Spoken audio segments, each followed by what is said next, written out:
Channel I সংবাদ।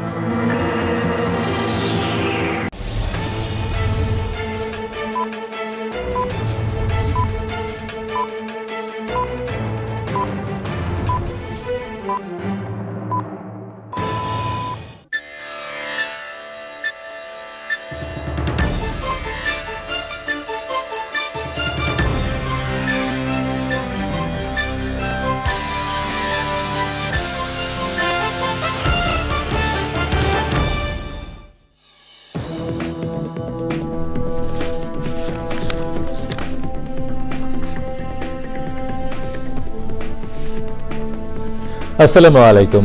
Channel I সংবাদে সবাইকে আমন্ত্রণ জানাচ্ছি। আমি সোহেল ফাইসাল। বিস্তারিত সংবাদের শুরুতেই জানিয়ে দিচ্ছি ফ্রেশ অটো ময়দা সুজি সংবাদ শিরোনামগুলো। D8 সম্মেলনে ভালোর বৃত্ত গড়ে তুলতে প্রধান উপদেষ্টার আহ্বান। ইসরায়েলিদের গণহত্যা ভাষায় প্রকাশ করা যায় না মন্তব্য। ব্রিটিশ সাময়িকী ইকোনমিস্টের মূল্যায়নে 2024 সালের বর্ষসেরা বাংলাদেশ। স্বৈরাচারী শাসনের পতনে ছাত্র নেতৃত্বাধীন বিক্ষোভ প্রচেষ্টার স্বীকৃতি। বাজারে চাল মুরগির দাম গত সপ্তাহের চেয়ে বেড়েছে, কমেছে পেঁয়াজ, ডিম, আলু সহ শীতকালীন সবজির। ভোটার তালিকায় প্রবাসীদের অন্তর্ভুক্ত করতে সংস্কার কমিশনের প্রস্তাব। অংশীজনদের সদিচ্ছার উপর নির্ভর করছে অবাধ নিরপেক্ষ নির্বাচন। এবং প্রথমবার ওয়েস্ট ইন্ডিজকে টি-20তে হোয়াইট ওয়াশ করে টাইগারদের সিরিজ জয়। ম্যাচ সেরা জাকেরের 80 রানের বিধ্বংসী batting.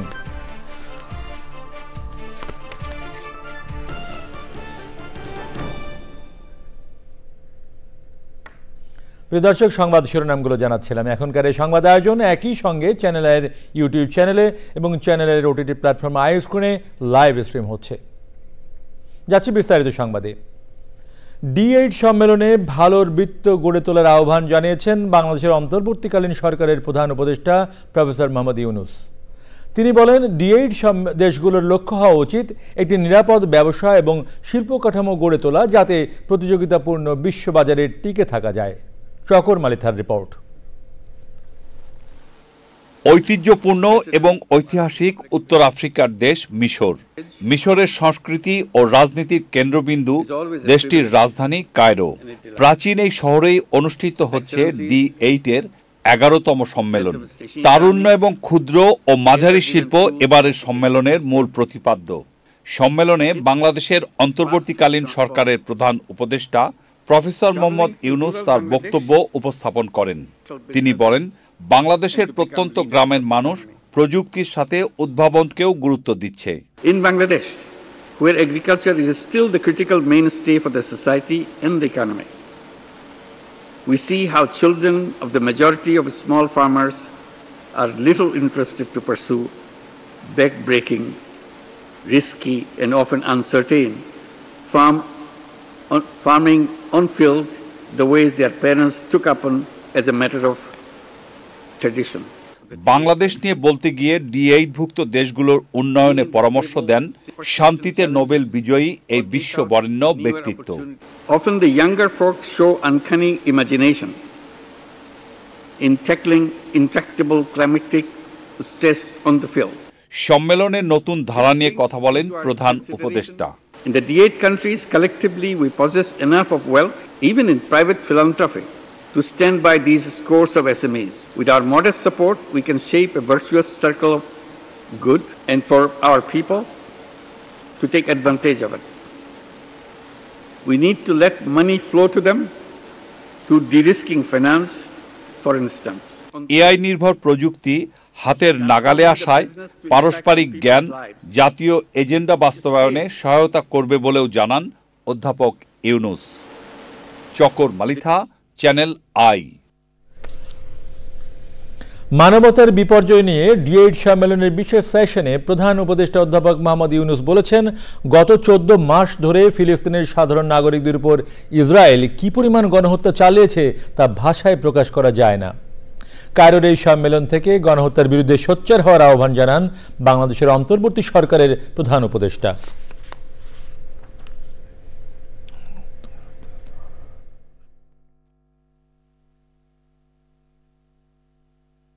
Beyond humanitarian interventions, It is time to prioritize thinking of reconstruction of Gaza and the West Bank and Lebanon.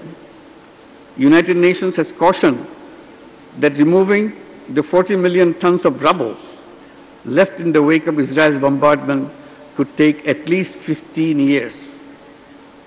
We understand that this rubble may contain over 10,000 bodies of the deceased, and this is also contaminated with asbestos.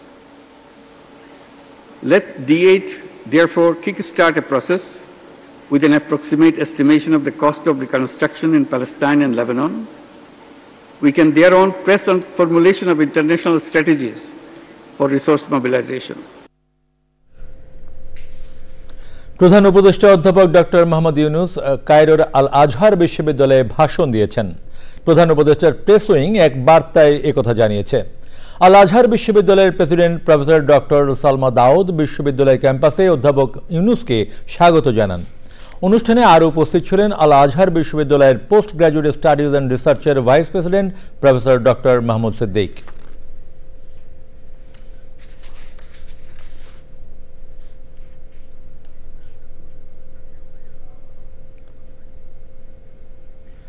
স্বৈরাচারী শাসনের পতন ঘটানো ছাত্র নেতৃত্বাধীন বিক্ষোভ প্রচেষ্টার স্বীকৃতি উল্লেখ করে বাংলাদেশকে 2024 সালের বর্ষসেরা দেশ ঘোষণা করেছে লন্ডন ভিত্তিক সাময়িকী দ্য ইকোনমিস্ট।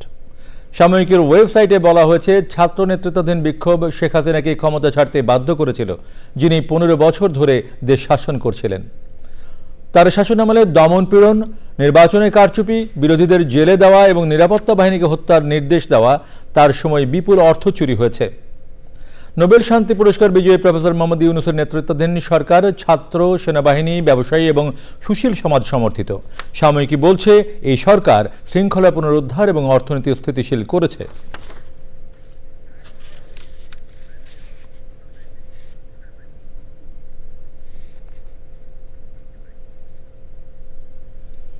রাজধানীর উত্তরা 12 নম্বর সেক্টরে রেস্টুরেন্টে আগুন নিয়ন্ত্রণে কাজ করছে ফায়ার সার্ভিসের 12 ইউনিট।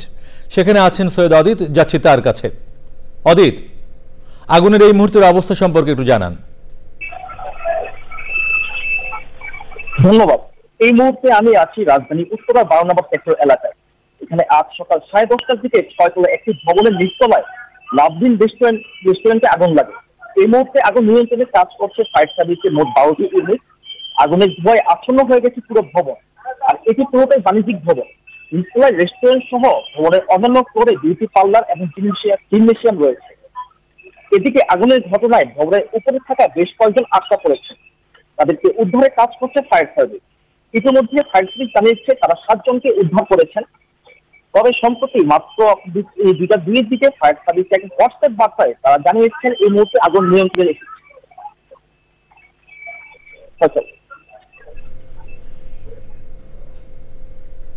অদিত, আপনাকে ধন্যবাদ।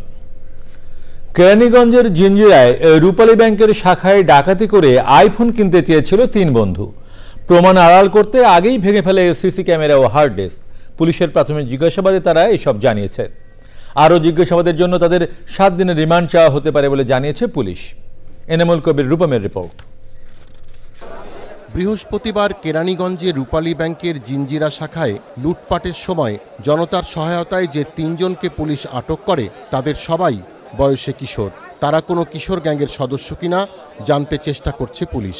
খোঁজা হচ্ছে তাদের অতীত অপরাধের বৃত্তান্ত। ইতোমধ্যেই পুলিশের কাছে জবানবন্দি দিয়েছে তারা। জিজ্ঞাসাবাদে যতটুকু জানতে পেরেছি, সিকিউরিটি গার্ডকে পিস্তল ধরে এবং তাকে আঘাত করে তালা লাগিয়ে দেয় এবং উপরে চলে যায়। উপরে গিয়ে কিউতে দাঁড়ানো একজন কাস্টমারকে পিস্তল ধরে একটা আতঙ্কের পরিবেশ তৈরি করে এবং সকলকে, ব্যাংক কর্মকর্তা এবং গ্রাহক যারা ওই মুহূর্তে ছিল ব্যাংকে, সকলকে হাত উপরে দিয়ে মাথা নিচে রেখে সারেন্ডার করতে বলে এবং এক সময় তাদেরকে এক জায়গায় করে ফেলে এবং তারা ক্যাশ থেকে টাকা নিয়ে নেয়। ব্যাংক লুটের অভিযোগে দায়ের হওয়া মামলায় গ্রেপ্তার দেখিয়ে ওই 3 কিশোরকে আরও জিজ্ঞাসাবাদ করতে চায় পুলিশ।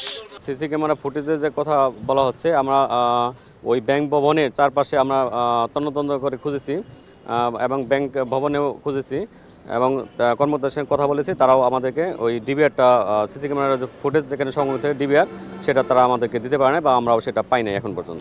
ঘটনায় ব্যবহৃত খেলনা পিস্তল সহ ধারালো অস্ত্র আলামত হিসেবে জব্দ করা হয়েছে। ওই ঘটনায় ব্যাংকের কেউ জড়িত কিনা জানার চেষ্টা করছেন তদন্তকারীরা। Enamul Kabir Rupam, channel I, Dhaka. জাতীয় নির্বাচন যখনই হোক বিএনপি ক্ষমতায় আসবে, তারেক রহমান প্রধানমন্ত্রী হবেন বলে মন্তব্য করেছেন বিএনপি চেয়ারপারসনের উপদেষ্টা আব্দুস সালাম। রাজধানীর জিগাতলায় কৃষক থেকে সরাসরি ভোক্তা পর্যায়ে ন্যায্য মূল্যে নিত্য প্রয়োজনীয় পণ্য বিক্রির কৃষক বাজার উদ্বোধন অনুষ্ঠানে তিনি অভিযোগ করেন, বিগত সরকারের আমলে টিসিবির পণ্য ভোক্তারা নয় দলের লোকজন পেত।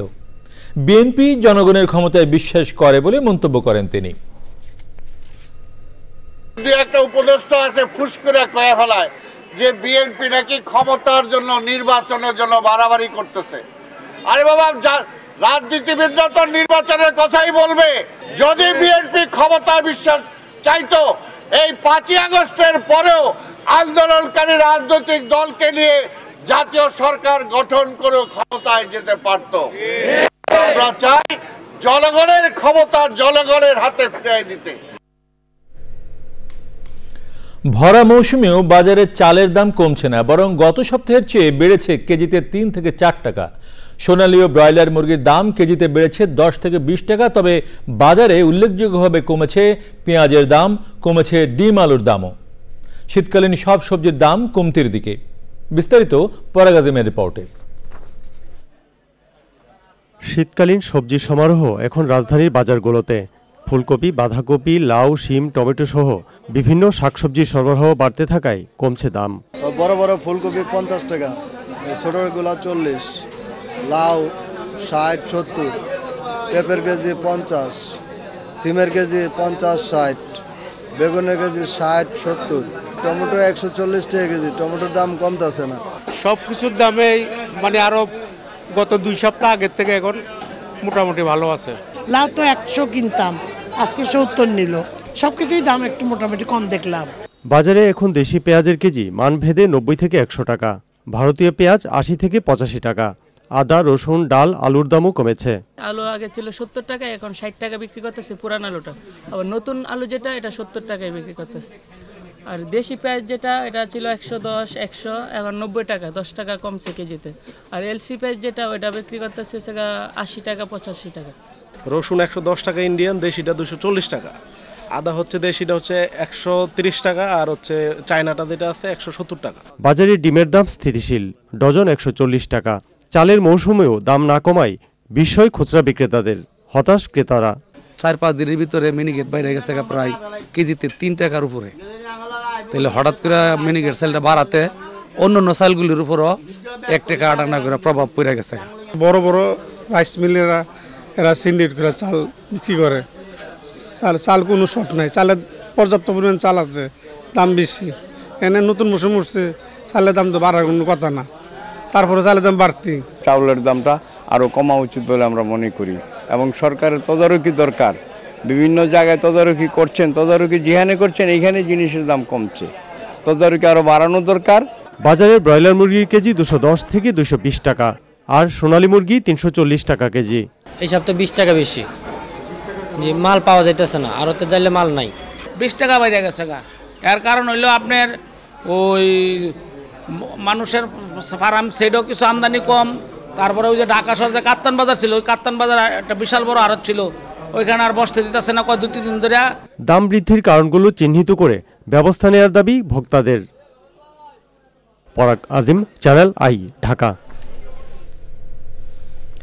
ভোটার তালিকায় অসঙ্গতি দূর করার পাশাপাশি প্রবাসীদের অন্তর্ভুক্ত করা ও না ভোটের বিধান যুক্ত করা সহ নানা সংস্কার প্রস্তাব পেয়েছে নির্বাচন ব্যবস্থার সংস্কার কমিশন। এসব প্রস্তাব পর্যালোচনা করে সরকারের কাছে প্রতিবেদন দেবে কমিশন। কমিশন প্রধান বদিউল আলম মজুমদার বলেছেন, সংশ্লিষ্ট সব অংশীজনের সদিচ্ছার উপর নির্ভর করছে আগামী নির্বাচন কতটা অবাধ ও নিরপেক্ষ হবে। নজিব বেগের রিপোর্ট। ব্যক্তিগত তথ্য সংশোধন, স্মার্ট এনআইডি কার্ড প্রিন্ট সহ জাতীয় পরিচয়পত্র সংক্রান্ত অন্যান্য সেবা পেতে প্রায়ই ভোগান্তিতে পড়তে হয় নাগরিকদের। সেবা পেতে ঘুষ লেনদেনের ঘটনাও ঘটে। সম্প্রতি জাতীয় পরিচয়পত্র সংশোধনীতে ব্যাপক ঘুষ লেনদেনের একটি সংবাদের ভিত্তিতে নির্বাচন কমিশন এলাকায় অভিযান চালায় দুদকের প্রতিনিধি দল। আটক করা হয় সন্দেহভাজন দুজনকে। ওই স্যারে বলছিল কাজটা করে দিতে, আমি আবার দালালের নাম্বার লিয়ে দিছি। স্যারে বললো ওই যে দালালে গেছে ভিতরে বলে কোন মিজানুল স্যার আছে, আরে দেয়া কাজ করাইব।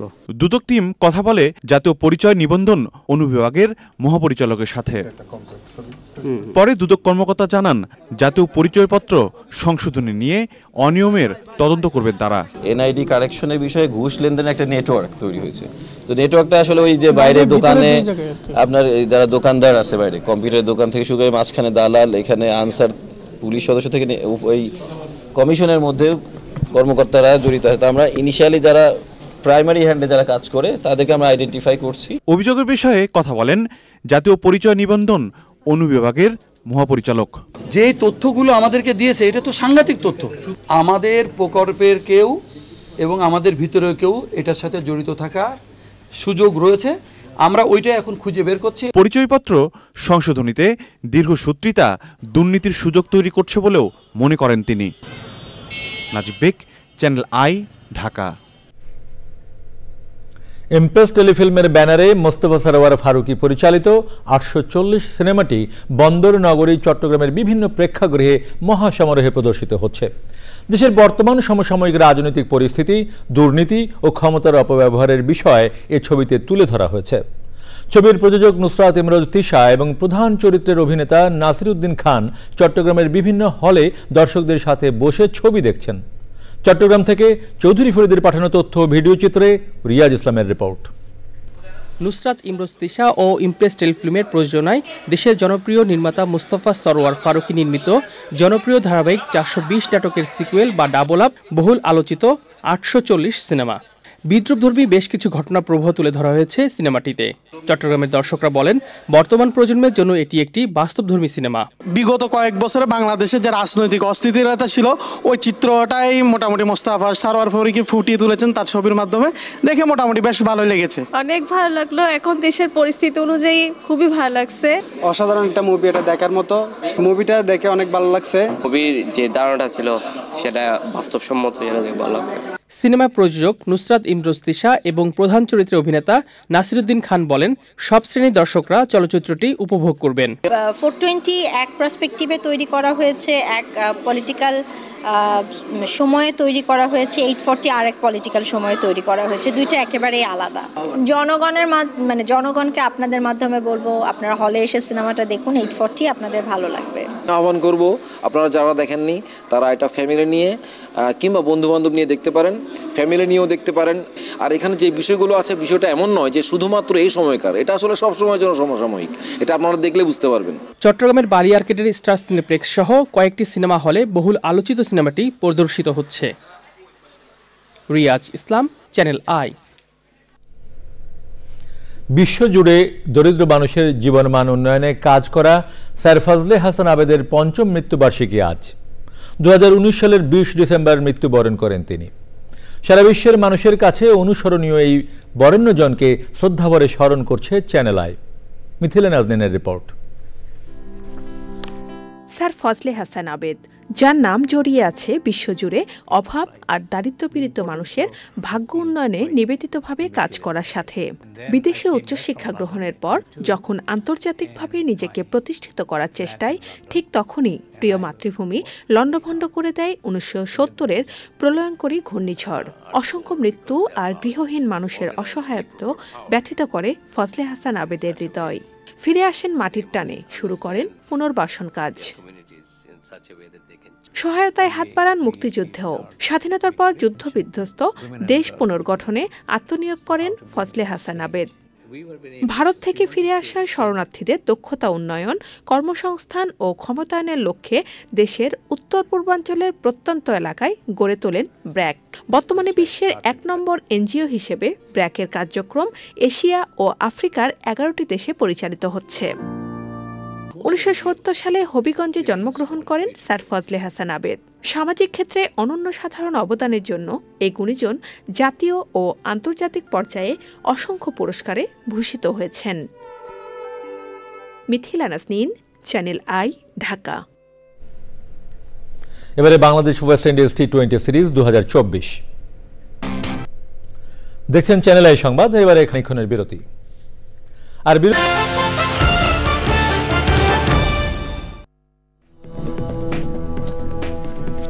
সংবাদে আবারও আমন্ত্রণ। দেশের সবচেয়ে বড় মেধাভিত্তিক TV reality show Ispahani Mirzapur Banglabid ষষ্ঠ বর্ষের ঢাকা বিভাগের বাছাই পর্ব অনুষ্ঠিত হয়েছে। নতুন প্রজন্মের কাছে বাংলা ভাষা সংস্কৃতি, শুদ্ধ বানান ও ব্যবহার ছড়িয়ে দিতে এই আয়োজন। অনুষ্ঠানটি আগামী 24 জানুয়ারি থেকে চ্যানেল আয়ে প্রচার শুরু হবে। ওবায়দুল রশিদের রিপোর্ট। রাজধানীর সেন্ট জোসেফ উচ্চ মাধ্যমিক বিদ্যালয়ে ইস্পাহানি মির্জাপুর বাংলাবিদ ষষ্ঠ বর্ষের ঢাকা বিভাগের বাছাই পর্ব। প্রতিযোগিতায় অংশগ্রহণকারী শিক্ষার্থীরা শপথ পাঠ করেন। বাংলাবিদের যে পরীক্ষাটা হয়, এই প্রশ্নপত্র কখনোই ফাঁস হয় না। এরপর নিবন্ধন কার্ড নিয়ে প্রতিযোগিতায় অংশ নেন শিক্ষার্থীরা। অনেক ছোটবেলা থেকেই বাংলাবিদের অনুষ্ঠান দেখতাম, সেই 2019 থেকে। তখন থেকেই একটা ইচ্ছা ছিল যে বাংলাবিদে অংশগ্রহণ করব। এতদিন আসতে পারিনি, আজকে এসে খুব আনন্দিত। দেখি যে আমার রেজিস্ট্রেশন হয়ে গেছে, তো আমি সিলেক্ট হয়েছি, আমার খুব ভালো লাগছে। আন্তরিকভাবে আমি ধন্যবাদ জানাচ্ছি ইস্পাহানি মির্জাপুর বাংলাবিদকে এবং চ্যানেল আইকে। হাজারো প্রতিযোগীর মাঝ থেকে প্রাথমিকভাবে 20 জনকে বাছাই করা হয়। মূল প্রতিযোগিতা শেষে দেশ সেরা বাংলাবিদ পাবেন 10 লাখ টাকার মেধাবৃত্তি। আর গ্র্যান্ড ফিনালে আগামী 18 এপ্রিল চ্যানেল আইয়ে সরাসরি সম্প্রচারিত হবে। অনুষ্ঠান করার মূল উদ্দেশ্য কিন্তু আমাদের বাংলা ভাষা, বাংলা ঐতিহ্য, বাংলা সংস্কৃতিকে আমাদের নতুন প্রজন্মের কাছে ছড়িয়ে দেওয়া। যখন এই অনুষ্ঠানটি চ্যানেলের পর্দায় প্রচারিত হয়, তখন তার মাধ্যমে কিন্তু সারা বিশ্বের যত বাংলা ভাষাভাষী আছে তারা সবাই এই বাংলাবিদ অনুষ্ঠানটি দেখে। পরে 20 জন থেকে চূড়ান্ত পর্বের জন্য ঢাকা বিভাগের সেরা 8 বাংলাবিদকে বাছাই করা হয়। Obaidul Rashid, channel I, Dhaka. আগামী 22 ডিসেম্বর থেকে পুনঃপ্রকাশ হতে যাচ্ছে দৈনিক আমার দেশ পত্রিকা। এ উপলক্ষে জাতীয় প্রেস ক্লাবের সংবাদ সম্মেলনে পত্রিকার সম্পাদক ডক্টর মাহমুদুর রহমান বলেন, স্বাধীনতা এবং নিরপেক্ষতা বজায় রেখে আগের মতোই নির্ভীক সংবাদ প্রকাশে বদ্ধপরিকর থাকবে পত্রিকাটি। দুর্নীতি ও সকল প্রকার আধিপত্যের বিরুদ্ধে সোচ্চার থেকে পাঠকের আস্থা ধরে রাখার প্রত্যাশা ব্যক্ত করেন সংশ্লিষ্টরা।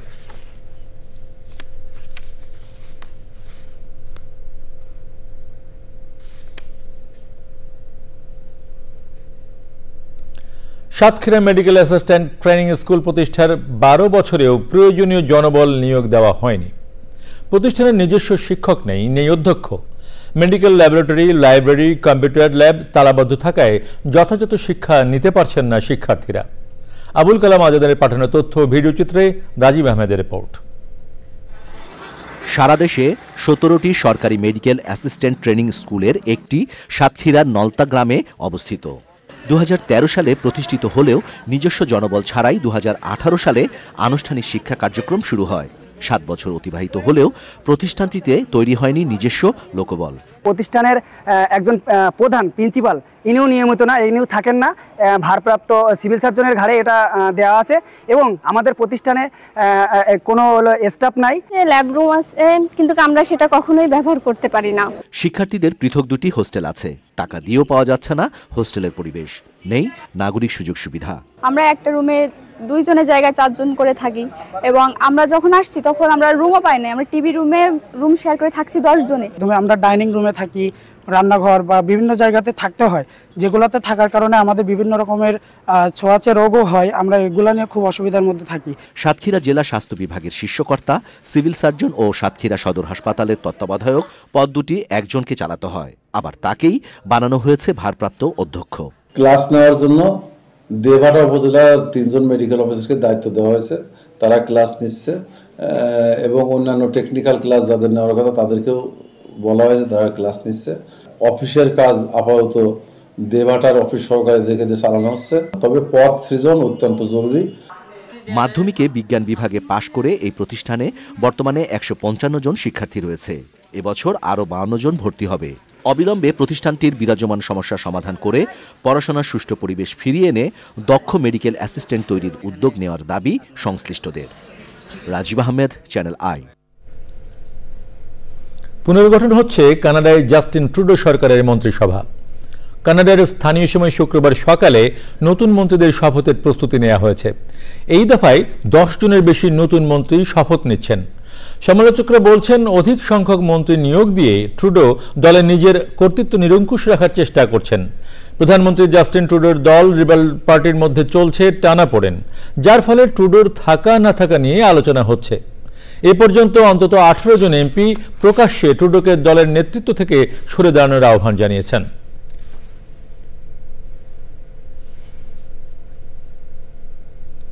এবারে নিটল টাটা কৃষি সংবাদ।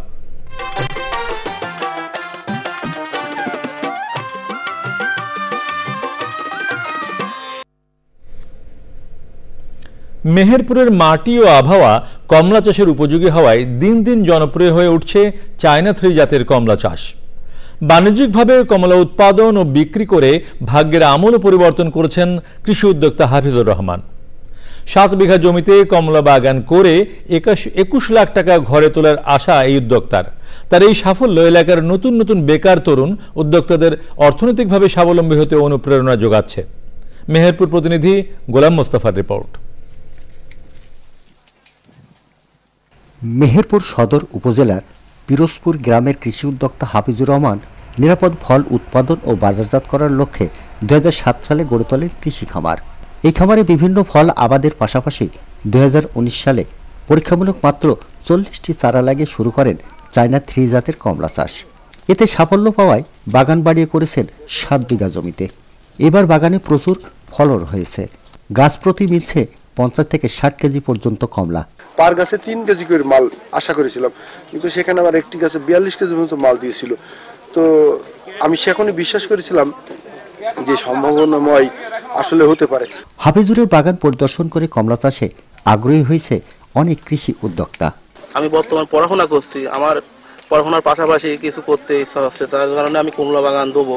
বিভিন্ন অঞ্চলের ব্যবসায়ীরা হাফিজুরের বাগান থেকে 100 টাকা কেজি দরে কমলা কিনছেন। প্রতিদিনই 200-300 ক্যারেট মাল এখান থেকে সাপ্লাই যাচ্ছে বিভিন্ন ডিস্ট্রিক্টের। 7-8 দিন থেকে আমরা কাটছি এবং তো ধরেন যে শেষের পথেই কমলাটা খুব ভালো, আমাদের রাজশাহীতে চাহিদা হয়। কমলা চাষে হাফিজুর রহমানকে সব ধরনের সহায়তা দিচ্ছে কৃষি বিভাগ। আমরা কৃষি সম্প্রসারণ দপ্তর সবসময় তাদের পিছনে আছি, পরামর্শ দিচ্ছি যাতে আগামীতে আমাদের এই বাংলাদেশকে ফলে পরিপূর্ণ করতে পারে। হাফিজুরের সাফল্য এলাকার তরুণ উদ্যোক্তাদের অর্থনৈতিকভাবে স্বাবলম্বী হতে অনুপ্রেরণা যোগাচ্ছে। মেহেরপুর থেকে গোলাম মোস্তফা, চ্যানেল আই। এবারে প্রকৃতি সংবাদ।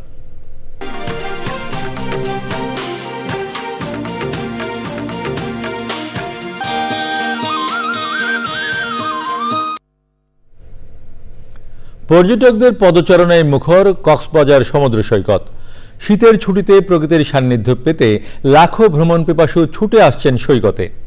পর্যটকদের হয়রানি রোধ ও নিরাপত্তায় কঠোর অবস্থানে প্রশাসন। পরিবেশ বান্ধব পর্যটন নিশ্চিতের পাশাপাশি বিদেশি পর্যটক আকর্ষণে আলাদা জোন নির্মাণের দাবি সংশ্লিষ্টদের। কক্সবাজার থেকে নুরুল আলমের ভিডিও চিত্রে সরোর আজম মানিকের রিপোর্ট। অসীম সমুদ্র, নীল জলরাশি, দিগন্ত বিস্তৃত আকাশ আর পাহাড়ি সৌন্দর্য মণ্ডিত বিশ্বের দীর্ঘতম সমুদ্র সৈকত কক্সবাজার। নির্মল বাতাস আর উন্মুক্ত প্রকৃতির ছোঁয়া পেতে দেশ বিদেশের হাজারো পর্যটকের গন্তব্য এই সমুদ্র সৈকতে। তাই তো বছরের শেষ প্রান্তে যান্ত্রিক জীবনের একঘেয়েমি কাটাতে সৈকতে হাজারো পর্যটকের উপচে পড়া ভিড়। ফ্যামিলির সাথে আসছি, এনজয় করতেছি। বাচ্চা কাচ্চার পরীক্ষা শেষ, এই সময় আসলেই একটু কোথাও ঘুরে যাওয়া উচিত। আমরা অনেক এনজয় করছি। এতে জমে উঠেছে পর্যটন কেন্দ্রিক হোটেল ব্যবসাও। এটা চলমান অবস্থায় থাকবে, কারণ মার্চ থেকে কিন্তু আবার রমাদান মাস শুরু। তো আমরা এখন পর্যন্ত যে ধরনের একটা রেসপন্সের আশা করছি সেটা আমাদের ফুলফিল হবে। বিদেশি পর্যটকদের একটা নির্দিষ্ট জোন করে দেওয়া হয়, যেখানে শুধু বিদেশিরা যাবে এবং তাদের নিরাপত্তা ব্যবস্থা জোরদার করা হয় এবং তাদের যে যাবতীয় সুযোগ সুবিধা দরকার সেগুলোর জন্য সরকার দ্রুত ব্যবস্থা নেয়। পর্যটকদের নিরাপত্তা নিশ্চিতে কাজ করছে জেলা ও টুরিস্ট পুলিশ। সার্বক্ষণিকভাবে বিভিন্ন দল উপদলে বিভক্ত করে পর্যটকের নিরাপত্তার জন্য আমরা সর্বক্ষণ ডিউটি করে যাচ্ছি। অর্থনৈতিক চাকা সচল রাখতে পর্যটন শিল্পের উন্নয়নে সবার সচেতনতা জরুরি বলছেন সংশ্লিষ্টরা। কক্সবাজারে আগত পর্যটকদের সন্ধ্যার পর বিনোদনের ব্যবস্থা করা এবং বিদেশি মিশনারিগুলোর মাধ্যমে বিদেশি পর্যটকদের আকৃষ্ট করতে এই সরকার যেন উদ্যোগ নেয়, এমনটাই প্রত্যাশা করছেন সংশ্লিষ্টরা। কক্সবাজার সমুদ্র সৈকত থেকে সরোয়ার আজম মানিক, চ্যানেল আই। এবারে খেলার খবর।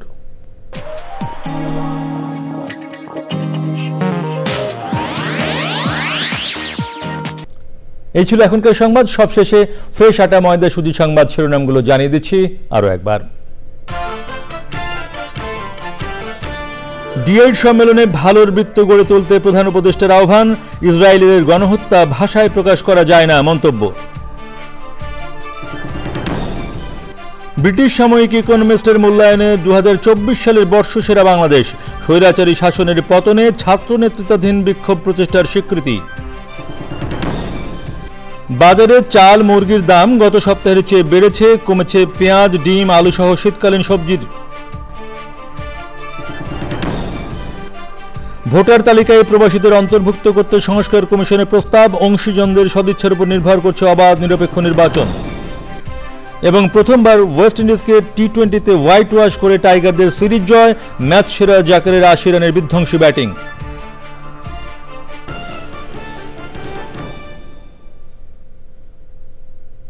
প্রিয় দর্শক, চ্যানেলের সর্বশেষ সংবাদ জানতে ভিজিট করুন channelionline.com-এ। যুক্ত থাকুন আমাদের সোশ্যাল মিডিয়া প্ল্যাটফর্মগুলোর সাথে। আমাদের পরের সংবাদ দেখার আমন্ত্রণ রইল। সবাইকে ধন্যবাদ।